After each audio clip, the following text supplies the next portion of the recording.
following transaction, you have write which account effect and which type of it. એ કયા પ્રકારનું account છે અને એની અસર શું થાય એ બતાવવાનું છે. તો first ₹50,000 cash bring in business. અહીંયા મેં લખેલું છે નંબર 1, નેમ ઓફ એકાઉન્ટ અને ટાઈપ ઓફ એકાઉન્ટ આપણે લાવવાનું છે. તો પહેલું જે છે તેને cash 50,000 cash bring in business. બે વસ્તુ થઈ. એક ઓનર જે છે તે ઓનર પૈસા બેંકમાંથી અરે પોતાના પૈસાને ધંધામાં એ લઈને આવેલો છે. સો ફર્સ્ટ એકાઉન્ટ આપણે અહીંયા લખીએ તો કેશ એકાઉન્ટ, બરાબર. એ કેવું થશે તો કે રિયલ એકાઉન્ટ. ત્યાર પછી બીજું એકાઉન્ટ શું કોણ લાવ્યું તો કે ઓનર, એટલે કેપિટલ આવી બિઝનેસમાં એટલે કેપિટલ એકાઉન્ટ થશે. અને એ કેવું થશે તો કે પર્સનલ થશે, એને પર્સનલ એકાઉન્ટ કહેવાશે. બીજું ટ્રાન્ઝેક્શન છે ₹10,000 પરચેસ ગુડ્સ. જો અહીંયા કોઈનું નામ આપવામાં આવ્યું નથી એટલે એનો અર્થ થયો કે આ ટ્રાન્ઝેક્શન ક્રેડિટ નથી, કેશ ટ્રાન્ઝેક્શન છે. રોકડામાં જ પૈસાનો વ્યવહાર થયેલો હોય. નહીં થયેલો હોત તો અહીંયા પ્રાચી, પ્રથમ કે ગ્રીની કે કોઈના પણ નામ લખાયેલા હોત, પણ નામ નથી લખાયા. એટલે પરચેસ કરીએ તો શું થાય? તો પરચેસ કરીએ તો તમે તમારી જાતે વિચારો કે એક તો આપણે પૈસા આપીશું અને તેની સામે તે વસ્તુ લઈશું. That is the first is purchase account અને બીજું કેશ એકાઉન્ટ. પરચેઝ એકાઉન્ટ એ કેવું થશે તો કે રિયલ એકાઉન્ટ અને કેશ એકાઉન્ટ પણ તમારું કેવું થશે? Real account. Okay. Next 5,000 sold goods. તમે 5,000નો માલ વેચેલો છે. માલ વેચ્યો એટલે શું થાય? તમારી પાસે જે માલ હોય તે જતો રહી, તેની જગ્યાએ તમારી પાસે કેશ આવે. સો કેશ એકાઉન્ટ અને સેલ્સ એકાઉન્ટ. કેશ એકાઉન્ટ કેવું થશે તો કે રિયલ એકાઉન્ટ અને સેલ્સ એકાઉન્ટ પણ કેવું થશે? Real account. બંને રિયલ એકાઉન્ટ જ થશે. ત્યાર પછી ₹5,000 purchased furniture four business. Business માટે આપણે ફર્નિચર લાવ્યા એટલે શું થયું તો કે ધંધામાં ફર્નિચર આવેલું છે અને તેની સામે આપણે પૈસા આપેલા છે, કારણ કે કોઈ ફર્નિચરના એનું સ્ટોરનું નામ લખાયેલું નથી. એટલે એક તો આવશે ફર્નિચર એકાઉન્ટ અને બીજું આવશે કેશ એકાઉન્ટ. ફર્નિચર એકાઉન્ટ એ આપણે માટે રિયલ એકાઉન્ટ, કારણ કે ફિક્સ એસેટ્સ છે. કેશ એકાઉન્ટ એ બી રિયલ એકાઉન્ટ, કારણ કે આપણે માટે કરંટ એસેટ્સ છે. ત્યાર પછી ₹6,000 પેઇડ ઇન બેંક. 6,000 રૂપિયા આપણે બેંકમાં ભર્યા.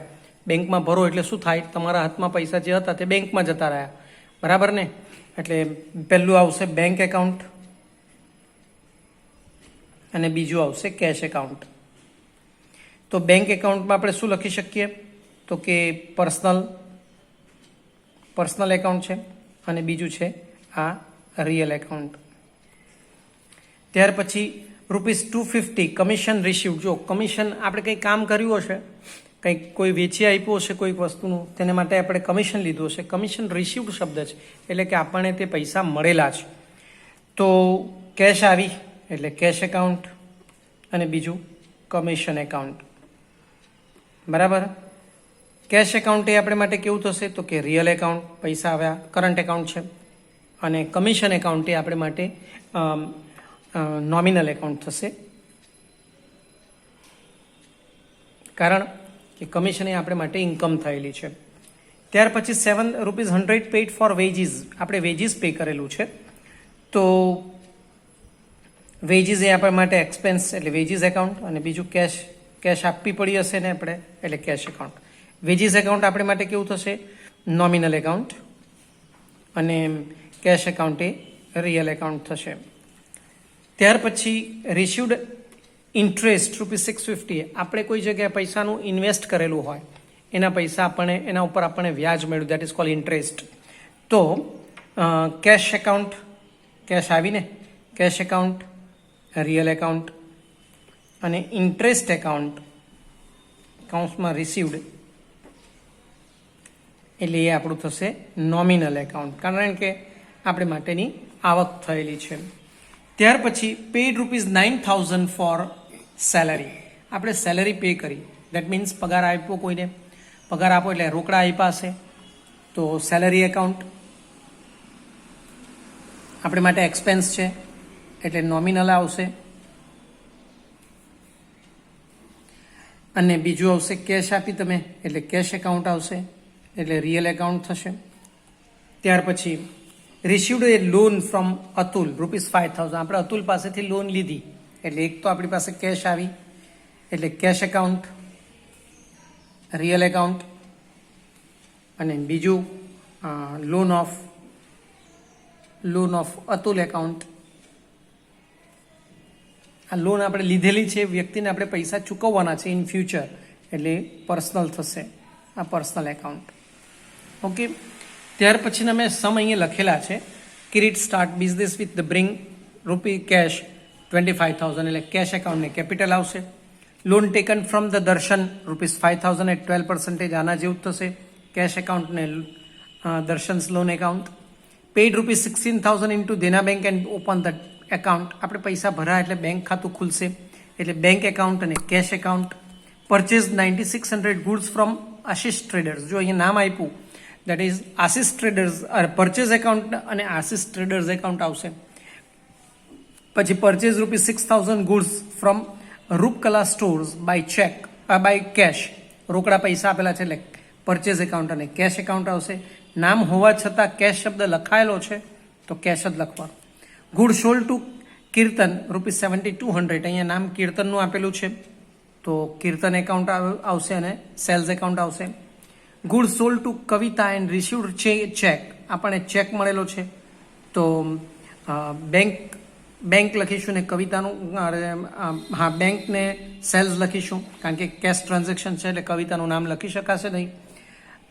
Pad amount to Ashish Traders by cheque. આશિષ ટ્રેડર્સને આપણે ચેક આપી દીધેલો છે સો આશિષ ટ્રેડર્સ એકાઉન્ટ અને ચેક એટલે bank account. Paid ₹160 as on carriage inwards તો કેરેજ ઇનવર્ડ્સ એકાઉન્ટ અને cash account. Paid ₹260 for the life insurance premium. આપણે આ ડ્રોઈંગ થયેલું છે એટલે ડ્રોઈંગ એકાઉન્ટ અને બેંક એકાઉન્ટ એવું આવશે. ત્યાર પછીનો નીચેનો બી એક સમ છે.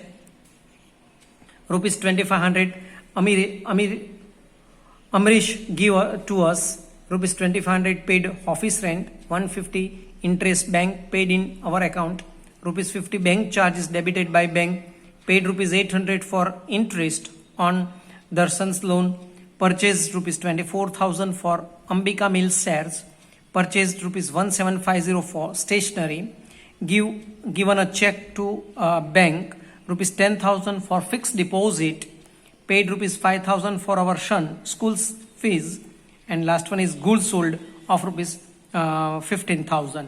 આટલું છે. કરી જોજો, મને કાલે આનો આન્સર આપજો.